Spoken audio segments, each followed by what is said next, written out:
Hey, everybody. I'm so sorry about the delay on that. I've been having computer trouble, which I'd love to say, oh gosh, this just goes to show that even if you're a very fancy computer person, computers can still get you. But really, what it shows is that I should probably switch broadband services, isn't it? So we're all connected and everything, well, I mean, for the purposes of the rest of this lesson, everything's fine. The wider world, we can't make any guarantees. But today, we're going to be talking about responsive web design principles.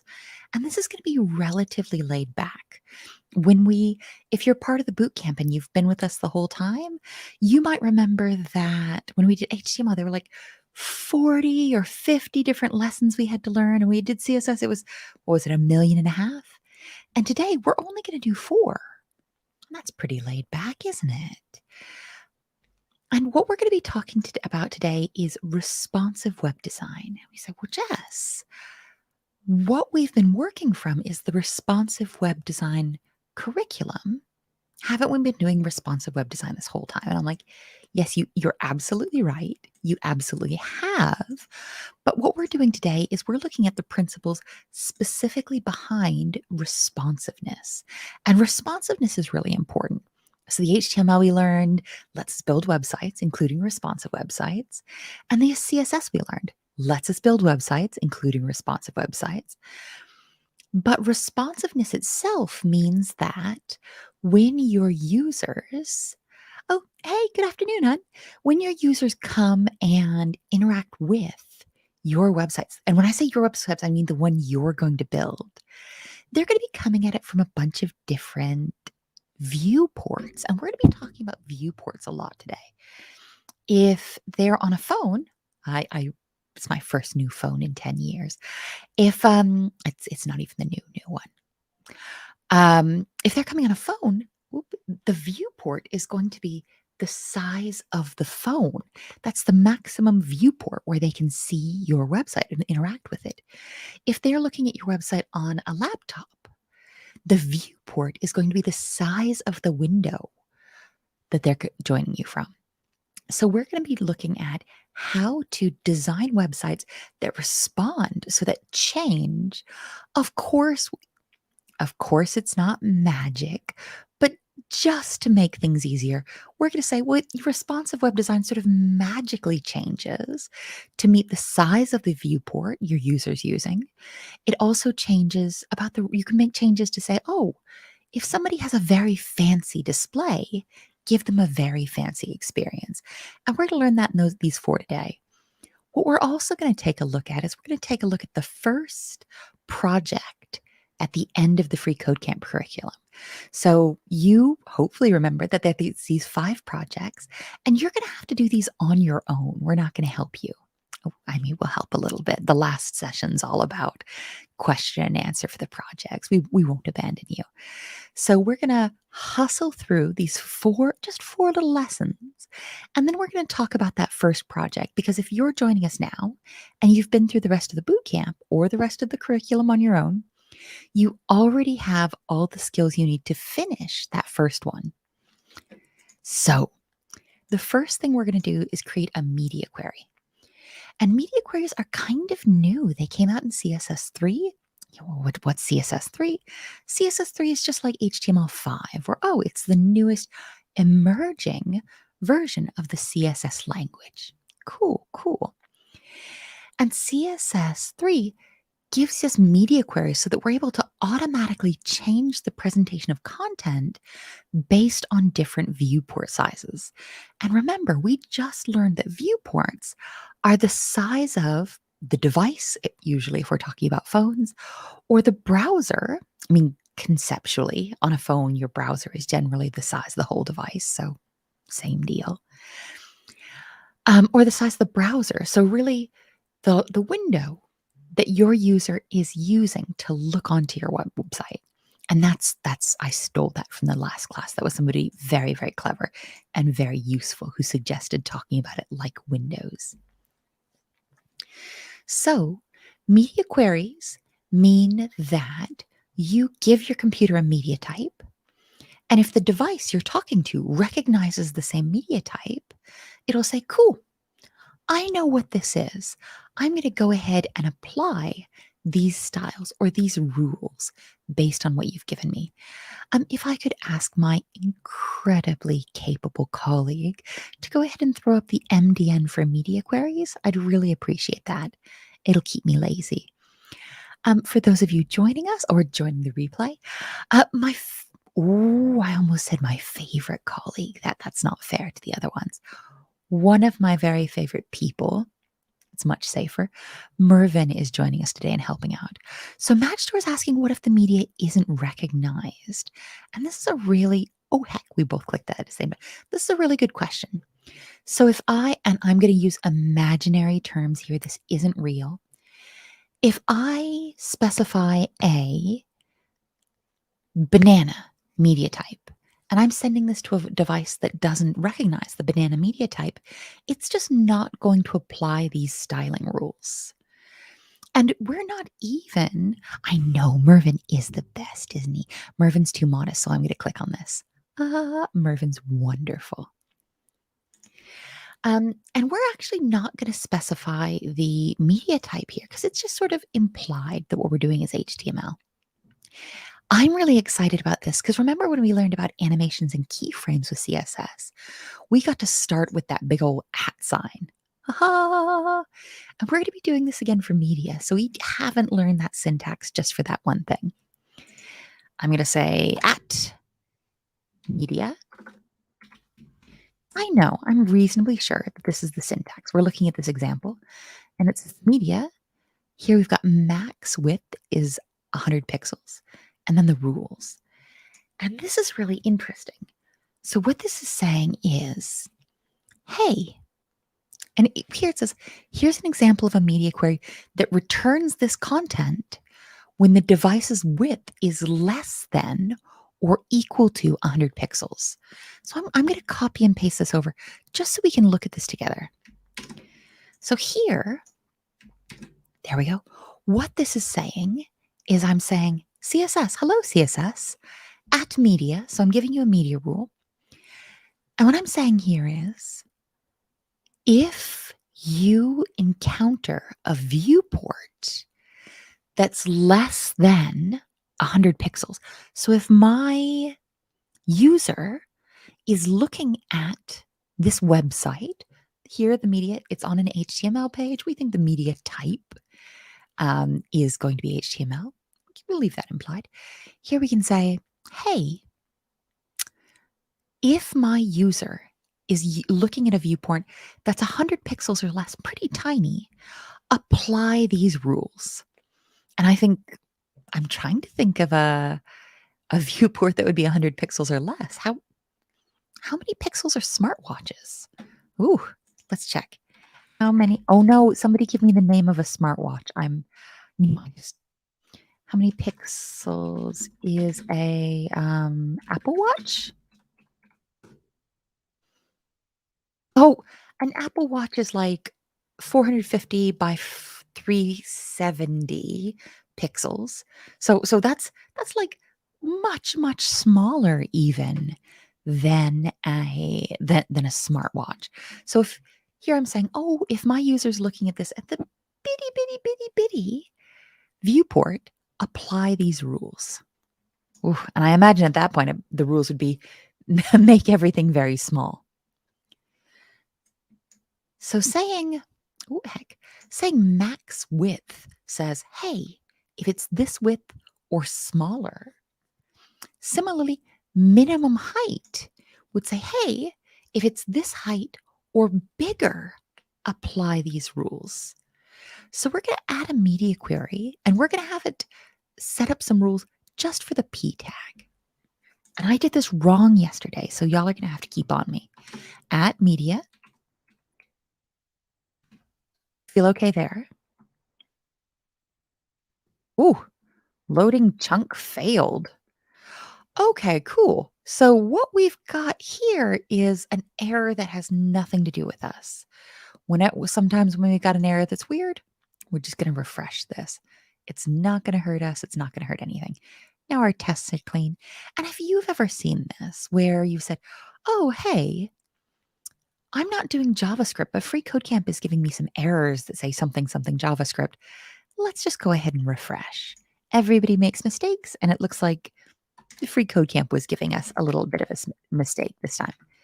Media, we're going to put when to apply the rules in these smooth braces and the rules we want to assign in these curly braces. Let's come all the way down, take a deep breath.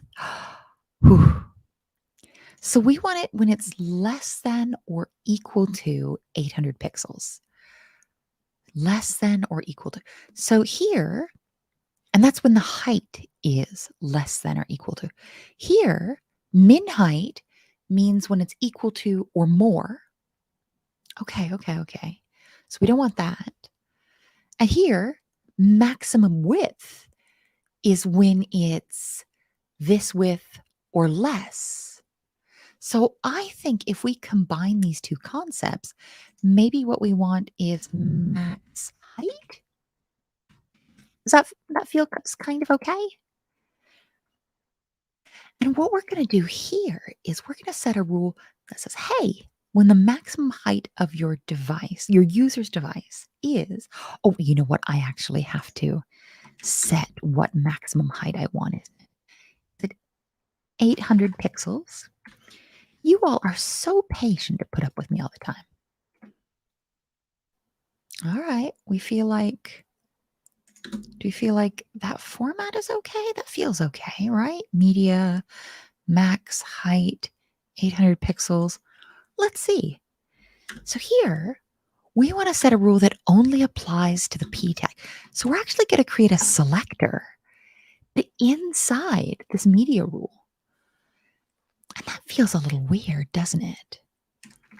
Here I want to say, oh, the font size. I'm going to set that font size to 10 pixels. We're adding our semicolon because we're responsible. So right now,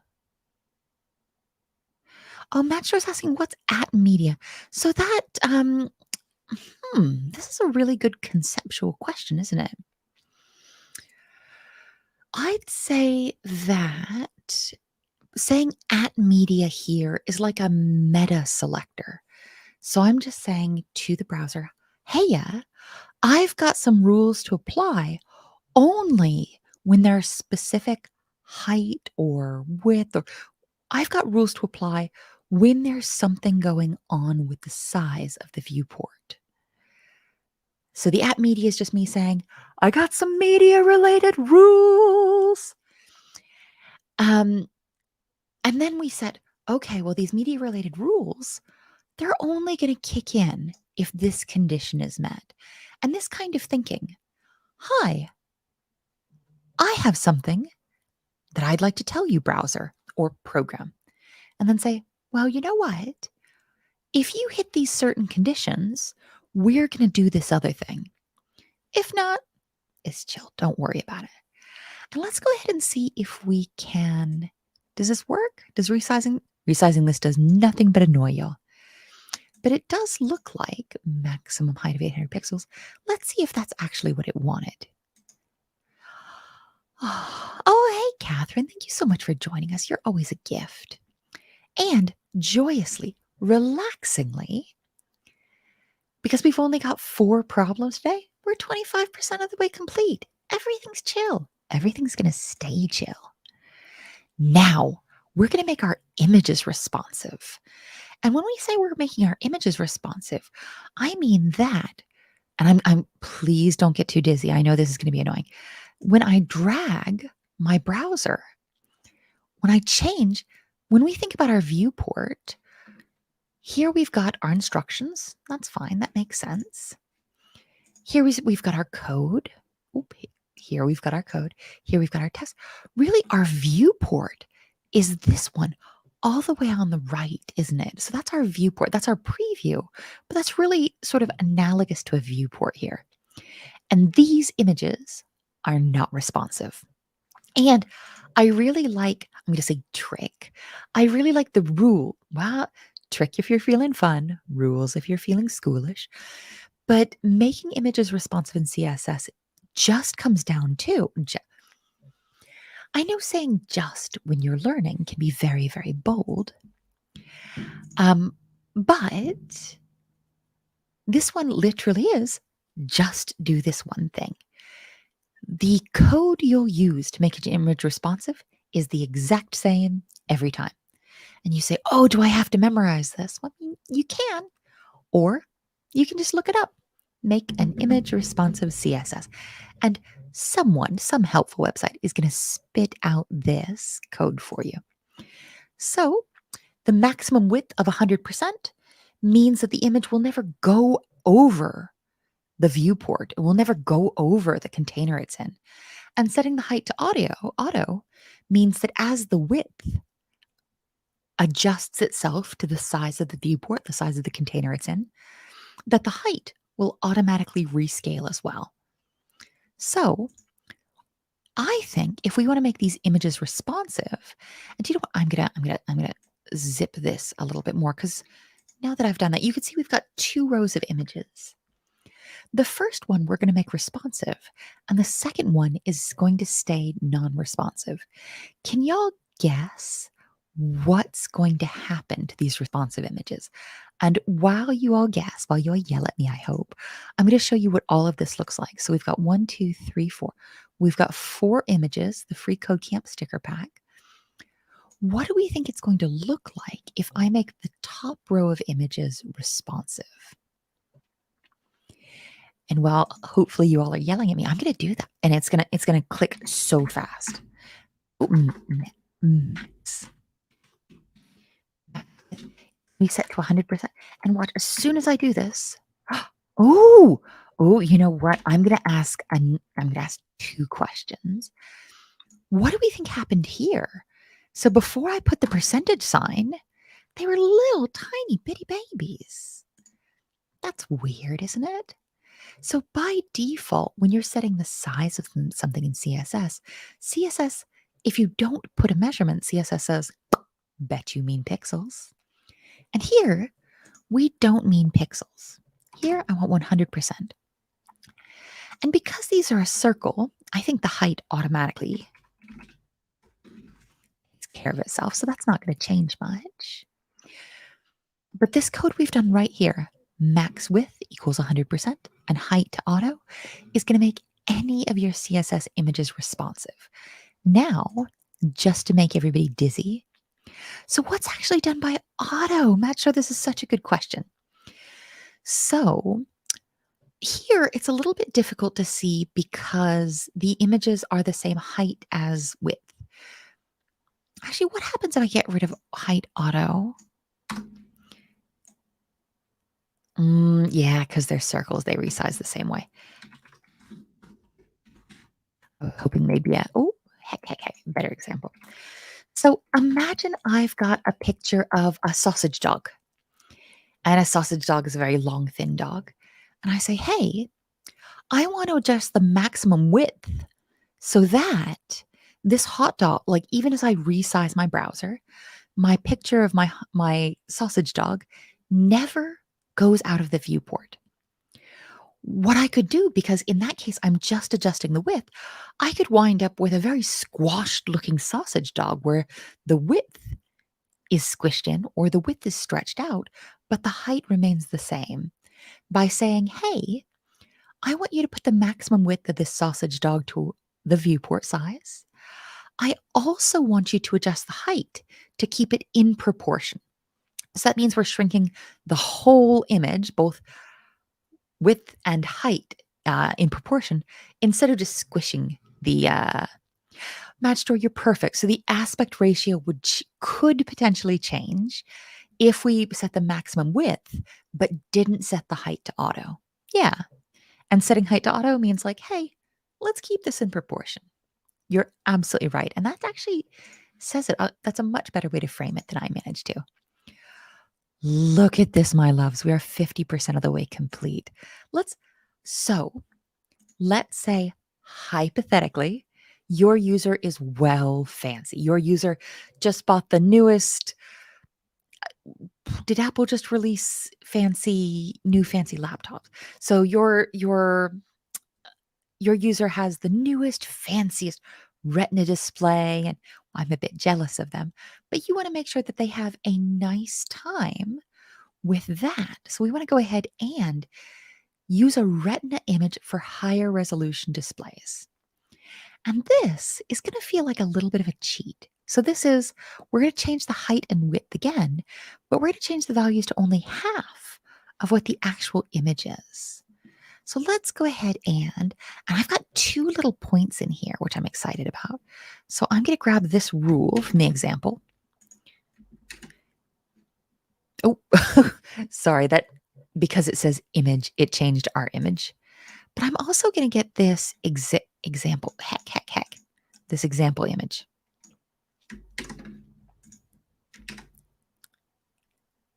So what's going on here is we've got what we do to increase the resolution for Retina displays is to set the image size to 50% of what the actual image's size is. So here we're saying we've got a cool picture, 500 by 500, and in our example rules, we've set that to 250 and 250 to go ahead and get more dense visual information into a smaller picture. But we also have a problem here. The example image doesn't show, and that's fine, that's okay. But seeing as our image is broken, and even if our image wasn't broken, is this good alt text? A most excellent picture. Remember, oh gosh, maybe 2-3 weeks ago now when Parham came to visit us, he chatted about the need for good alt text so that you're visually impaired or your users who are encountering a technical error know what's going on with an image, why you include it, what the context is. And here, when I see a most excellent picture, I have no idea what this is. This alt text feels a bit rubbish, doesn't it? I'm going to go ahead and take it away. I'm going to take this away. And what we're going to do is we're going to look at this image. So Camperbot 200 by 200. And what we're going to do here is create another selector. Seeing as, so we can use a selector because there's just one image on this page. But if what we're doing is doing the math or maths and saying, I'm going to set every specific image to 50% its size, I feel like maybe this is where IDs would come in. Do we think so? So even though we only have one image, I'm going to do this with an ID because I think an ID is just the sensible thing to do here. So an ID of image is a bit of a rubbish ID.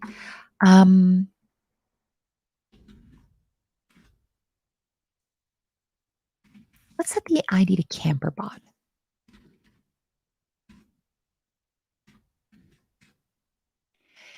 And we're using, I don't even know if this will pass with an ID instead of a selector. Let's check. The reason I'd want to use an ID instead of a selector here is if I say, I need to set the height and the width of this to 50% of its actual measurements. Okay. If I set this for all of my images as a selector, unless all of my images started at the same size, I'm going to be doing my math wrong, aren't I? So here, I'm going to use an ID to say, hey, I just mean the image with the Camperbot ID. Yeah. Is there a media query for Retina displays? Zio, that's a really good question. I don't think there is. So the media queries, so far as types that I'm familiar with, and please, oh no, if anybody has this open, help and yell the rest of them at me. So you've got PDFs, or like not just PDFs, anything that's print-y. So like a print preview style media view. You've got HTML. I've got to check. I'm so sorry.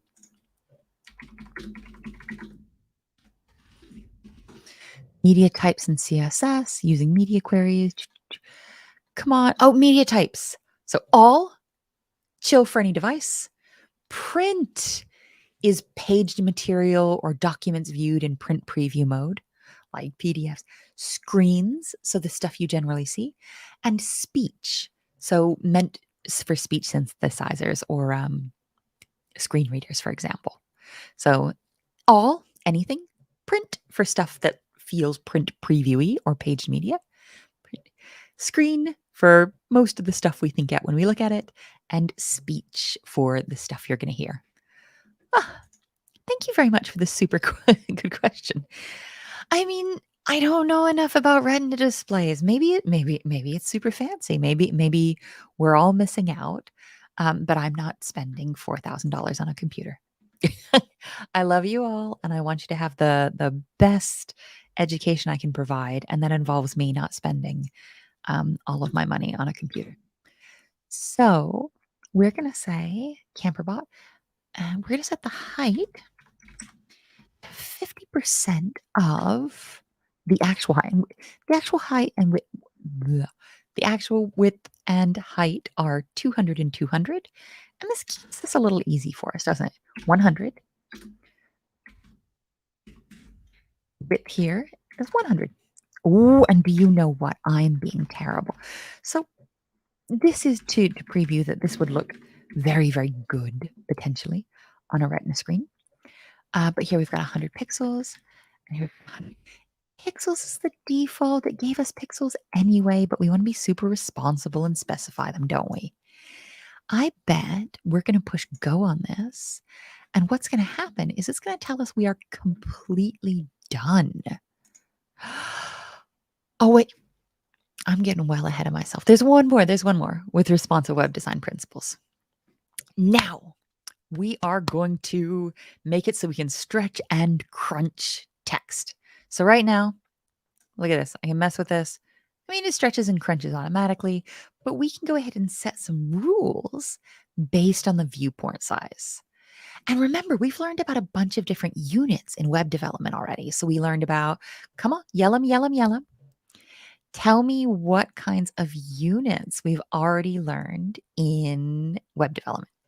What's the default unit? So what's the absolute unit that things in CSS will usually default to? Oh, Linda's asking if we'd put 50%, would that have worked? Do you know I did this yesterday and it didn't? I was so cocky. I was like, ha ha ha. Instead of doing the math, we can just go ahead and do 50%. And do you know what? I looked like such a goof. I was so confident and so brazen. I was like, this will totally work. And it didn't. So we've got a bunch of people yelling about the measurements. M, and remember, M is relative to other stuff on the page, and the default starts to be like at a line of 16-point text. Pixels are those absolute itty bitty units. Teddy as well is saying, don't y'all forget percent. And percent, that's like the ultimate relative unit, isn't it? Like, hey, give me this percent of the parent. That's really rad. Today, Rem. Ooh, is Rem a unit? I'm not sure. I'm rubbish all the time. Rem in CSS using Rem units. What are Rem units? Equal to the computed value of font size on the root element. Look at that. Oh, wait, come here. Not you. I'm sorry. So, yes, Rem is absolutely useful. And what Rem is, which I've just looked up because I'm a bit rubbish, and because web development is to constantly look things up, Rem is equal to the size of standard font in the parent element. Thank you very much. And Yanabe is saying, well, I find Rem and M kind of confusing. Good news, bad news. If you find Rem and M confusing, I've got some more confusing units for you. And yeah, so root element is the sort of overarching element on your page, isn't it? It's the HTML element that sort of holds everything else. Um, but then if you've got like a div or even within your body that has other rules set, the rules set at that level can override what's set at your root level. So that can get really confusing. Let's get more confusing. So we also have units relative to your user's viewport. So it can be 10% of the VW, the viewport width. So if I've got, oh no, I should have cars. If my if my viewport is the size of my big round face, 10% is probably going to be, I you know what? I'm not going to do that. That makes you feel weird about my face. If I have a viewport the size of this thermos, 10% is probably going to be about this much, right? But if I've got a viewport the size of this thermos, oh, black against black, good move, Jess. It's going to be 10%. It's going to be less. So view. Oh nope, that's width. So viewport width sets a percentage of. VW units are a unit that is a percentage of the viewport width, and that's your user's viewport width. And you say, "Wow, Jess, this seems needlessly confusing." I say, everything's confusing and everything's bad, but this can be really, really useful for saying, hey, I've got a style idea in mind. I know how I want this to look. I know how I want this to flow.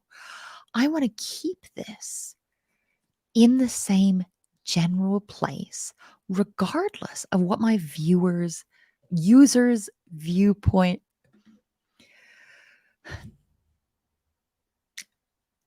Regardless of the size of my user's viewport, yeah, we got it. I want to keep things in the same size, related to each other. So viewport width are units about the percentage of the viewport width. Viewport height is going to be a percentage of the viewport height. Viewport minimum, and this is gonna suck. Are y'all ready for this to suck? So viewport minimum 70, for example, would be 70% of the viewport's smaller dimension, which could be either height or width. And the first time I encountered this, I was like, oh, cool. I refuse to even mentally parse what you mean. But here's a phone. If I'm holding it, if you know what, it's just going over my face. If I'm holding it like this, the height is the smaller dimension because it is less tall than it is wide. Y'all are getting some glare. But if I hold it like this, whoop. Oh, no, y'all don't need my, oh, sorry. y'all don't need my notifications. Clear all. No, don't, please go away. If I hold it this way, and if I hold it this way, the height is the smaller dimension. So view minimum would make it 70% of the height. If I turn it this way, now width is the smaller dimension. If I wanted to make it 100% of v min, it would take up 100. The element I've specified will take up 100% of the smaller viewport space. I'm sorry, me trying to handle a phone while chatting to you. And viewport maximum is the other one. So if I'm holding my phone like this, the height is the maximum. It's no, please stop showing my. I gotta find a dead phone or smarter, a piece of paper to demo this in the past. Future. I am grateful and goofy that y'all show up. Luckily, tomorrow we're going to be having a guest speaker who is significantly better organized than me and actually knows what's going on. So Scott Hanselman's going to be joining us tomorrow for a session, and he's going to be walking us through what happens when you push go. So when you come up to your browser and you type something into search, oh, thank you very much. He's going to walk us through what those steps are. What happens when you push search? Who talks to what? what information is coming. So really what your browser is doing in a really detailed way. So if you're thinking, oh, Jess, why do we listen to her? Don't come and listen to Scott instead. It'll be much more reasonable. But for now, let's go ahead and make this typography responsive. So VW, viewer width, VH, viewport height, Vmin, setting this to a percentage of whichever dimension is smaller. Vmax is setting it to a percentage of the larger dimension, be it width or height. And if this seems super confusing, yeah, it's super confusing. The thing that will make it less confusing, and you say, Jess, don't tell me it will get less confusing with time and experience. And all right, I won't then. But you may find you will become increasingly comfortable with this the more you encounter it and the more time that is elapsed. It's a very Weasley way of saying it, isn't it? So we're going to set the width of the H2 tag to 80% of the viewport's width. And what I'm going to do here is also, oh, I've already done this. Oh, heck, I'm going to delete it. Sorry. What I'm first going to do is I'm going to set a background color to pink. Hey, and we can see that by default, this element goes all the way to the end of our viewport, that it's sort of 100%. That it's not just the text, it's the conceptual rectangle the text sits in. And let's do this for our paragraph tag as well, our background color. Let's make this yellow just to get a better idea. Okay, so both of these go all the way out, right? We're going to set the width of the H2 tag to be 80% of the viewport's width. So the width, okay. 80. And when I say 80, when I type 80 and don't type anything else, what do you think is going to happen? What's our default? Our default, whenever we don't put, usually when we don't put a measurement for size, CSS has got our back. CSS says, I think I know what you mean. And you probably mean pixels, don't you? And I say, do you know what? This time I don't mean pixels. I want this to be set to 80% of the viewport's width. Huh. And that's done that reasonably handily. It said, cool, I got you. I'm going to go ahead, spread that out with this brand new measurement. And here, we're going to set this to 75% of the viewport's smaller dimension. And that's going to get weird, right? Because hang on. I'm so sorry. It's dizzying to do that. That'll change depending on what we want to do. I'm going to mostly get rid of our instructions. We know what we're doing here. Wait, let me peek again. Hang on. 75%.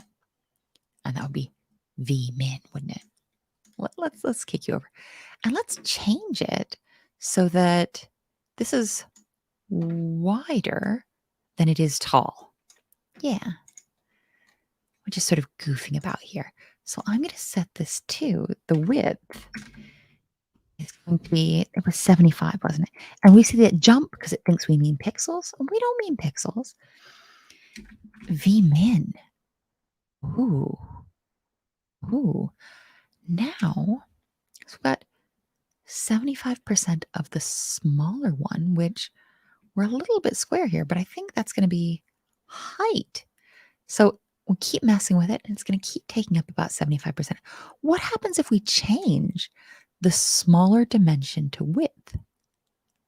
It'll keep squishing so that it's only ever taking up 75% of the smaller viewport dimension. Isn't this weird? Isn't this cool? So we're going to stop for just a second. And we're going to talk both homework and any questions you might have.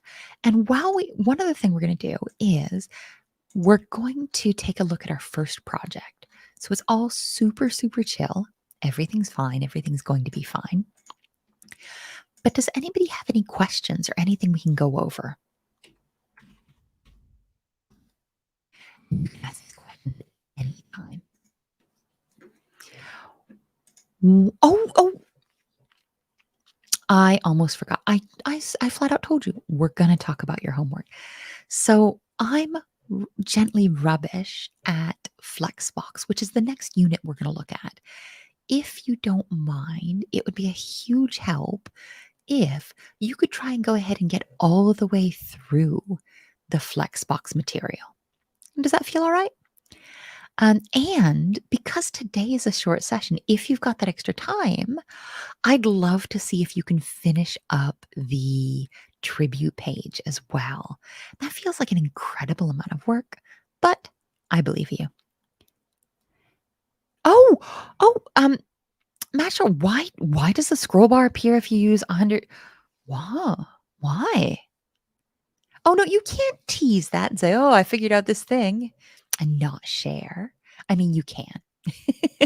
Everybody else is like, come on, tell us. I mean, same.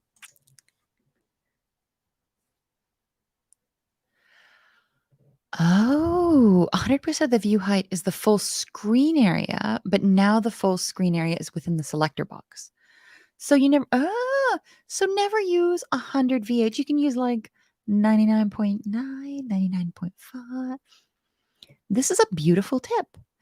Magstore, I imagine you hear this consistently, but I would be absolutely lost without you.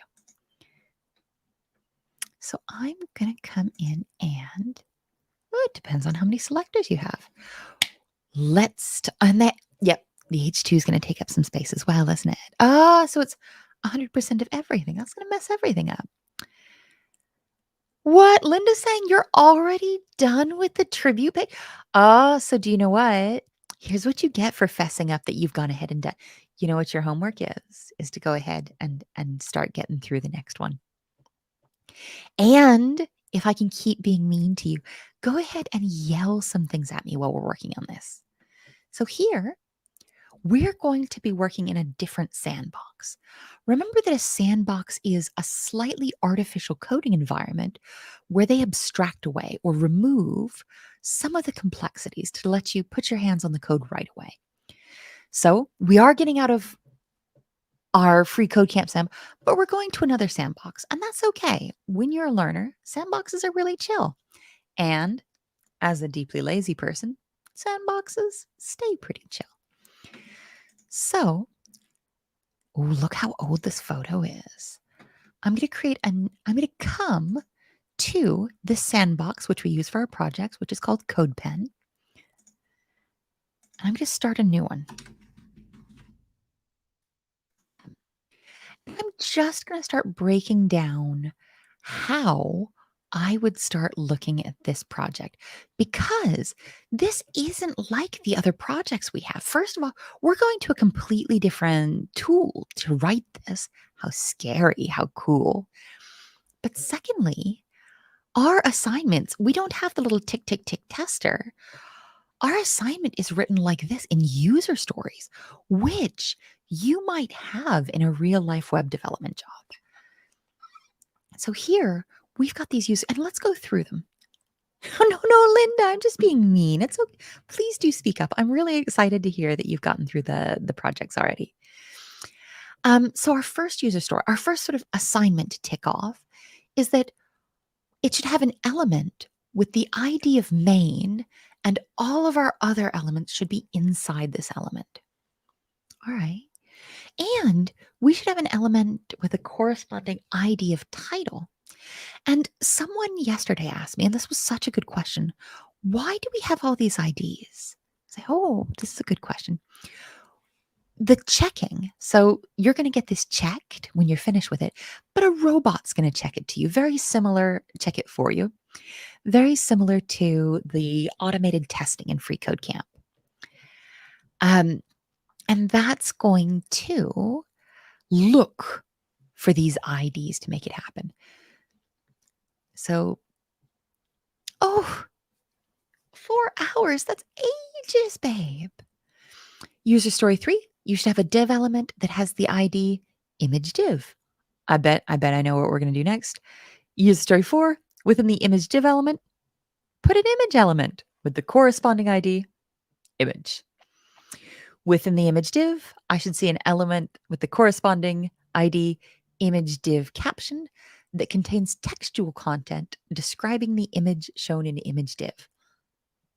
And this means, hey, make a div, give it the ID image div, put an ID in it. Give the ID of image. Under the ID, we need a caption. Find a way, and I bet you will find this in the accessibility section, won't you? If you need to go back and look it up again. Add a caption to that image and then put the ID image caption on your caption. User story 6, you should see an element that says tribute info that has text. I bet that's going to be a P element. And then number 7 says, I should see an anchor element with the ID tribute link, which links to an outside site. And here's a hint. We're going to have to set the target of that link to blank so that it opens in another tab and doesn't mess us up. And the last one, which Linda points out was hard, and we've just explored today, the image element should responsively resize to the width of its parent element without exceeding its original size. Ooh. So we learned the syntax to say should responsively resize. You're going to have to do some searching because the phrase without exceeding its original size, how to set a maximum size on responsive images CSS might be where I start. But I mean, that's not where I start. Where I start is I'm going to copy and paste all of these requirements. Oh, oh wait, there's one more. And user story 9, the image element should be centered within its parent element. I'm going to copy and paste this. And what I'm going to do is, I'm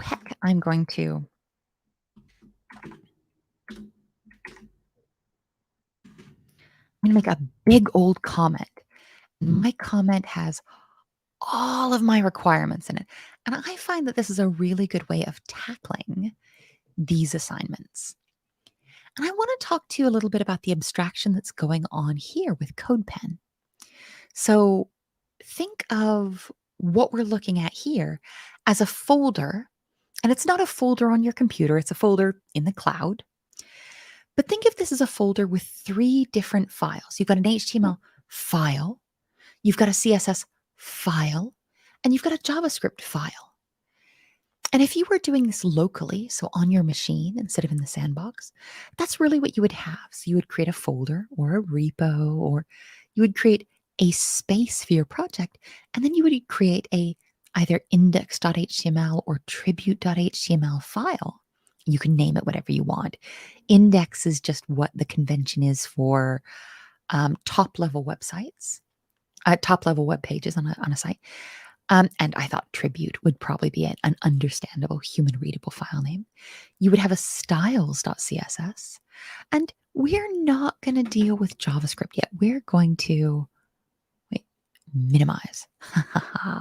We're going to murder our JavaScript editor. And I want to go ahead and break some of these down, just real chill. I'm not going to do all your homework for you, but let's talk through the first 3. Yeah. Oh yeah, because it starts getting hard after 3. Let's do the 3 easy ones just so we can feel chill about things. Yeah. And really, I don't want to do this for you. What I want to do is talk through the process of looking at this user story and trying to figure out what we're actually going to type to make things work. So I want to have an element that contains all of the other elements on my page. Okay. And that element's going to have the ID main. And I think that might be giving me a little bit of a hint, isn't it? So when I think of, so root is HTML, root is bigger. But maybe I can bring this in a little bit more. If you want me to have, not you, you all would probably let me go outside without doing my homework. If Free Code Camp wants me to have an element that contains the other elements and the ID is main, do you think I can get by using the main element? Like, that seems fine, right? We've got a main element. And let's go ahead and let's keep leaving ourselves comments as we go. All content goes here. Yeah. And here, these comments are just notes to our future self saying, Jess, you were going to come back to this tired. When you come back to this tired, you see these main tags? Everything goes in there, eh?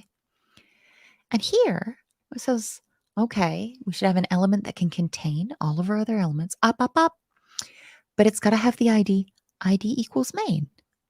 Yeah, we'll go ahead and set the ID to main. That feels pretty chill. I feel marginally confident that I can delete this just to get it out of the way, just so I'm not looking at it as I work. And because we love deleting code, we love deleting comments as well. Ooh, we've got this, oh heck, you should save as you go. And we've actually got autosave set up.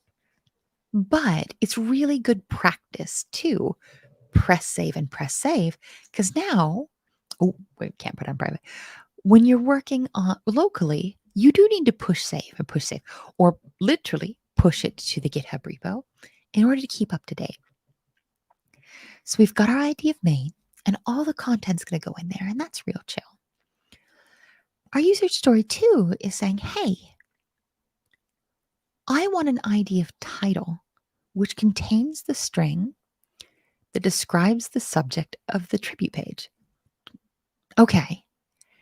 And this gets a little bit complicated. So there is an element called title that we can put on a website, but we haven't been explicitly taught this. And yeah, some of these user stories require us to use skills we haven't already learned, but title would go in head. It would go outside of main. And we've already been told that main, for our first requirement, should contain all of our other elements. So instead of, can you all think of a visually presented, that's how we say, text way to show the main idea or the title of a website? We've been using a lot of them. Remember in our examples, like in our lessons, we'd usually have the title or the main idea of the page really big across the top of the viewport. What elements did we generally use for those real big text? And this gives me an excuse to have some coffee. This is late in the day for coffee. Ah, Mad Store, my beloved. Oh, Kayla, amazing as well. And Jonathan's asking a really good question. Jonathan's saying, well, you know what? If it wasn't for the user story requirement, we'd still put everything in main, wouldn't we? And do you know what? We're going to ignore the requirements for a moment. We actually kind of wouldn't. We'd put everything, and let's go ahead. I'm gonna walk through this and make this more complicated. I'll delete it in a second, I promise. We'd put almost all of this within body.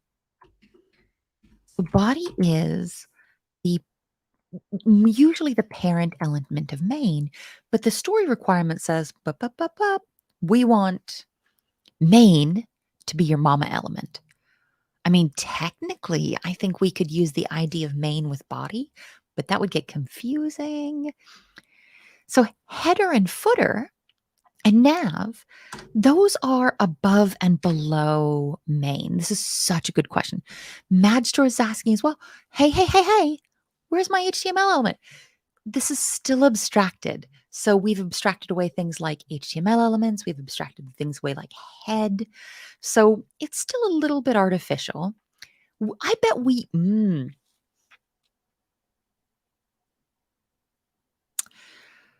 I think it would probably technically pass if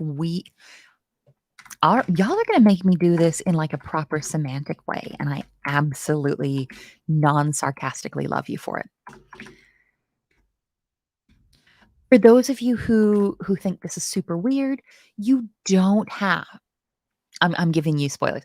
You don't have to put HTML and you don't have to put body to pass this tribute page.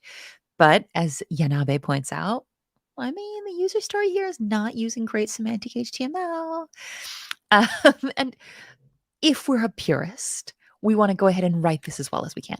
So, okay, even though it gently distresses me, I'm going to make our most parental element. I'm going to make root, because remember, HTML is also your root element, your biggest great great grandmother element that holds everyone in her loving arms. So, you know what? We got an element that contains all the other elements and it's got the ID of main.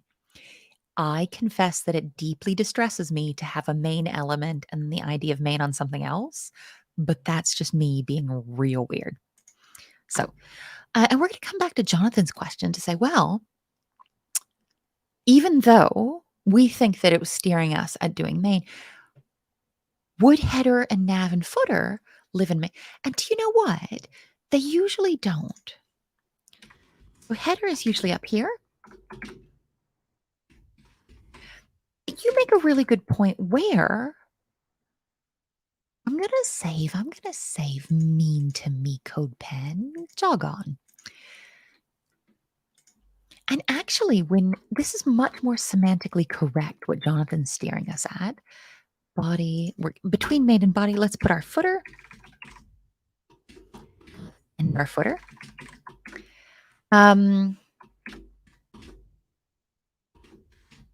Copyright. Oh dear, it's 2021. That's the kind of stuff you usually see in the footer. Wait, can I have a preview? Does it? Oh, here we go. I just needed to unzip the viewport a little bit. So here we've got a preview of what our website looks like. Magstore is way ahead of me. Look at this. We absolutely want head as well. And some of you might be saying, we never explicitly learned head. And no, babes, you didn't. It's super chill. Head it lives even outside of body. And you say, well, do I need head and header? That seems like a lot of heads. And you really do. Head will hold things like title, which counterintuitively is not going to help us with the second one. Oh gosh, who is this attribute page for?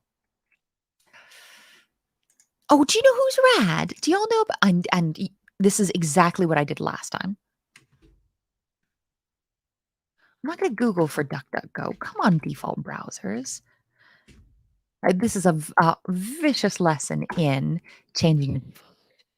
I'm actually going to do a tribute page for my hero. Yeah, I mean, I'll set you as my default browser in a second. So I really like Kato Loam. I think she's rad. I'm a big languages nerd. And she was one of the first simultaneous interpreters. So she'd be in a meeting and two people would be saying something, and she'd just be like translating as they talked. Deep chaos. And she's self-taught. She just taught herself all these languages by reading books. Like it's unfair. So we're going to go ahead and we're going to set the title to Kato. And you may notice that this doesn't present anything. So when we talk about titles, if you all can see, it's so bitty up at the top of the screen. We've got responsive web design, tribute, Kato Loam, and DuckDuckGo privacy. That in the tabs is where your title's going to display. Cool. There's other things we do in head as well, like link to our CSS file, or remember when we learned about importing fonts? You would import those usually up in the head, yeah? But if you haven't seen this yet, this is just previewing the endlessly frustrating complexity to come. So, head, we say, well, what sits in our header then? Let's go ahead and put our second requirement in our header. Someone who was lovely, Kanyas and Magister both said, oh, I think like if we want something that's displayed up here, let's go ahead and make an H1 maybe.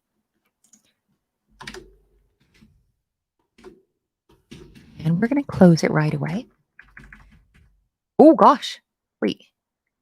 There we go.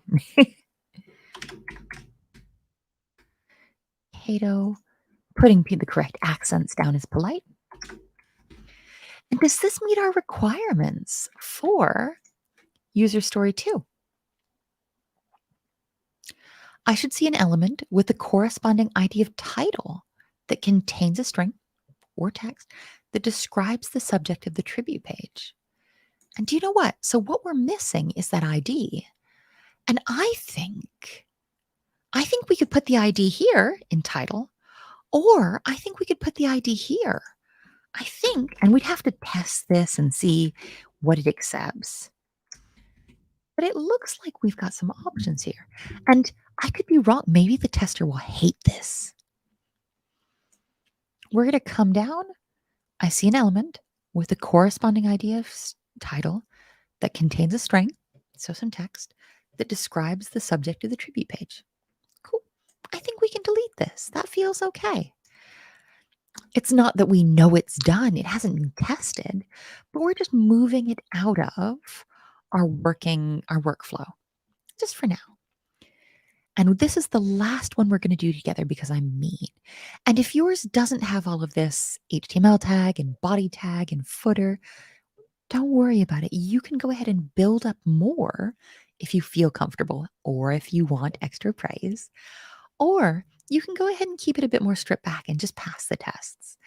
Throw these into if it's not a bother, if you don't mind showing off, throw these into the forum as you finish up. I'd love to coo over some of these.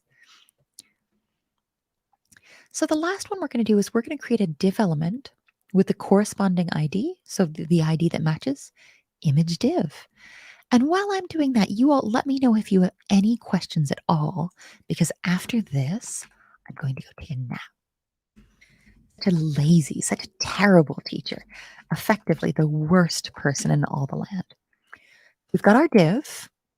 Right, that element exists now. Let's go ahead and give it the ID that it wanted. I'm really excited about doing this last one with you all because this does not give you huge hints. All I'm doing is making a div and then setting the ID to image. Here, I'm leaving all of the hard work for you all because I'm mean. I'm consistently mean. So here we've got our title. Well, we've got our title set as well as our H1 that has the title. It's got the ID of title. We've got a footer, which strictly speaking, we didn't need, but our beloved Jonathan was like, excuse me, footers exist in the most polite and most loving way. And I'm like, you know what? Footers exist. Let's put one in here. Let's like do this right. And as Yanabe pointed out, well, yeah, like, if we just do what's in the user story, that's not like fantastic semantic HTML. Let's go ahead and dress this up and make it a little bit prettier. So this is your first 3 done, but hopefully just the process of talking through, hey, here's what it's asking for. Here's what it might mean.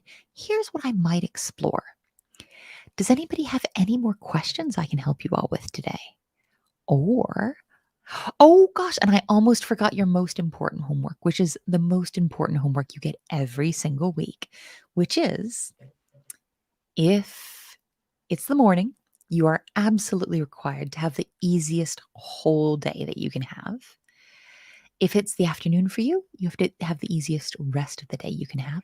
And if it's in the evening, you are not off the hook. You are required to be as gentle and as kind to yourself as possible all day tomorrow. That's what you get. Yeah. So what about the actual images you use in Tribute? I'm consistently yelling at you to never hotlink. This is just an example. You can hotlink. I'd recommend So, where do we get them in concerned regarding licenses is such a good question. I'd probably say Wikimedia. Yeah. So, give me. Wait, let's go back to DuckDuckGo. Media images. Look at this. DuckDuckGo has your back. Wikimedia has your back. And we just got a lot going on here. Let's search for who was saying John Malkovich. Okay. Thank you for putting that up on screen because I cannot spell John Malkovich. Look at all these Creative Commons licensed pictures of John Malkovich. What's going on in this one? All right. I have no idea what's going on in that image, but a lot is going on in that image. Oh, he's at a film festival, which is why you would be wearing a weird suit at the beach. Very relaxing. So you can go ahead and do that. Do you know what? In that case, if you're using a Creative Commons licensed Wikimedia image, you know what you might want to put in that caption is not just a description, but a Wikimedia. Like, go ahead and give the licensing info as well. Yeah, fabulous. So go ahead and you can never, ever, ever, ever hot link in the wild on your own pages or your boss's pages. But here, you can hot link just for these. It's okay, I promise. Just for your tribute pages. If you really want, you can upload them to separate hosting, but as a deeply lazy person, I probably wouldn't. I mean, none of you are lazy. You all work very hard and you're all very smart. But if you can join us tomorrow, no pressure if you can't.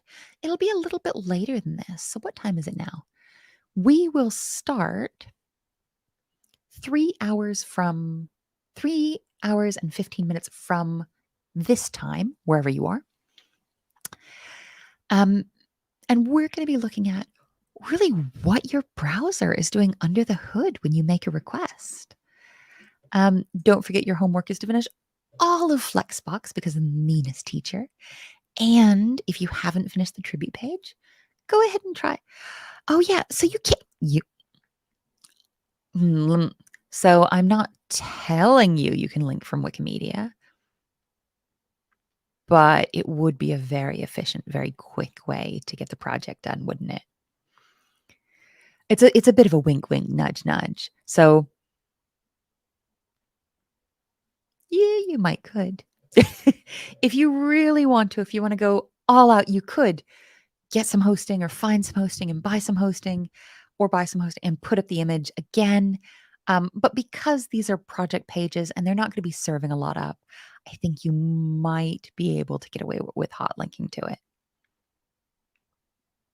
But generally speaking, never hot linking is very bad. For the yeah. Sorry, the wink, wink, nudge, nudge is not very helpful. You can probably hot link just for these projects, just because they're not likely to be viewed again. Yeah. Fabulous. As always, the real star of today was our beloved Mervin. Woo, Mervin. Mervin is actually going to be leading his own study group. If you're like, oh, I wonder how Jess is always talking about how cute and clever Mervin. I wonder what Mervin looks like. I wonder how clever he is. If you're like, damn, I want to hang out with Mervin more. I don't need Jess in between me and my Mervin time. Not only is he going to be leading a study group starting next week, but the study group is incredibly relaxing. So we've been doing a lot of HTML and CSS. And what if you could just learn about dinosaurs? Mervin, can you throw a link to your dinosaur study group in here? Also, thank you. I'm going to be taking this as a student as well. So fuss at me if I'm a pain as a student, as like yeah. And there's also a really, really good marketing class starting next week and marketing study group. Of course, all of these are super free. I'm going to be hanging out in the dinosaurs one because dinosaurs are cool. But if you're like, oh, wow, how can I get more FaceTime with Mervin? That's how you do it. Fabulous. I'm going to let you all go to have very relaxing days or afternoons or mornings or whatever time it is. And I'll see many of you tomorrow for the How Browsers Work session, but no pressure. I'll talk to you all later. Bye, my loves.